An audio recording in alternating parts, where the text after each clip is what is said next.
বাক্সা জিলাৰ ২০ নং মথনগুৰি সমষ্টিৰ গোবৰ্ধনা ভিচিডিচিৰ অন্তৰ্গত খাগ্ৰাবাৰী শিৱ মন্দিৰ বিহাৰী বস্তিত ১৩৪ নং বুথৰ বিজেপি দলৰ নিৰ্বাচনী সভা। উক্ত সভাত ২০ নং মথনগুৰি সমষ্টিৰ পৰিষদ গৌতম দাসে ভাষণ প্ৰদান কৰে।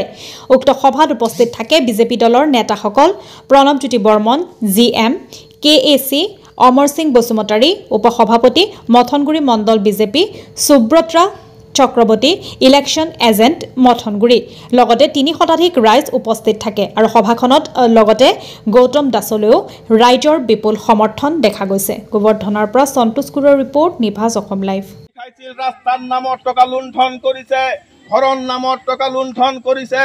আপোনাৰ নামত যদি ঘৰ আছে, দিন দুখীয়া মানুহবিলাকৰ নামত ঘৰ আহিছিল, তেতিয়া ৭০,০০০ না কিমান টকাৰ এটা স্কিম আহিছিল, সেই টকাও কিন্তু আপোনাৰ একাউণ্টত নোসোমায়। সেই তাহাঁতৰ ৰঙহী বঙহী যিবিলাক দালাল বুলি কয়, দালাল শব্দটো কোৱা আচলতে আমাৰ বিজেপিৰ কাৰণে সমচিন নহয়। আমি অশ্লীল বাক্য ভাৰতীয় জনতা পাৰ্টি কেতিয়াও নকয়, তথাপি কথাটা আহি পৰে।